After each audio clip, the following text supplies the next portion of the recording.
విఠలేశ పండరీనాథ ఏదో నంద మాధవ విఠలేశ పండరీనాథ ఏదో నంద మాధవ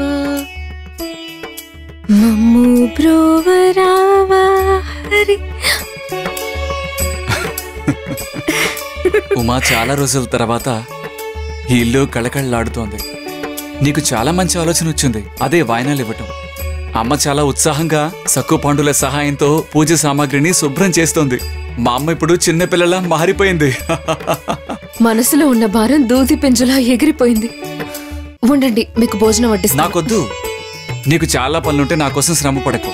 నా సంగతి నేను చూసుకుంటాను. వాయినాలు పుచ్చుకోవడానికి ముత్తైదులు వస్తారు కదా, నువ్వు ఆ ఏర్పాట్లు చూడు. ఈ రోజు నేను బయట పనికి వెళ్తున్నాను.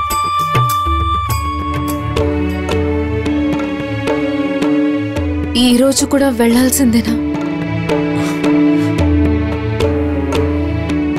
అది దినువళ్ళ నరోబాన్న గుట్టలో ఏదో పనుందట.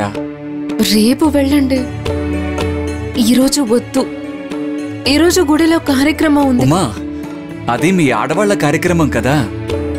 వాయినాలు ఇవ్వటం, పసుపు కుంకుమలు ఇవ్వటం అక్కడ నేనేం చేస్తాను? అక్కడ నీకు సహాయానికి అమ్మ ఉంది కదా, సక్కు ఉంది, పాండు ఉన్నాడు.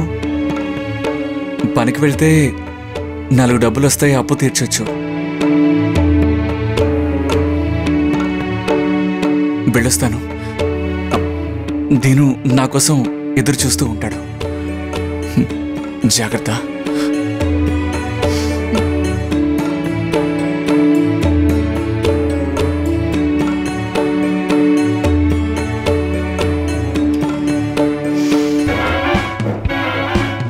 ఒరే ఇలా రారా, పోయి అక్కడ పోయి.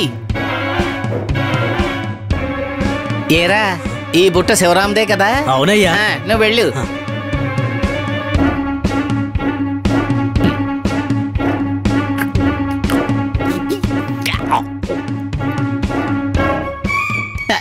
ఎవర్రాది?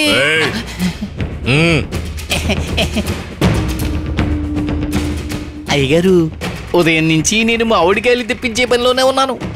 ఇక ఈ ఊళ్ళో ఎక్కడా మామిడికాయలు దొరకవా? అప్పగించిన పని సవ్యంగా చేశాను. ఓలమ్మో, ఇన్ని మామిడికాయలు ఒకేసారి చూసేసరికి నాకు నోరు ఊరిపోతుంది.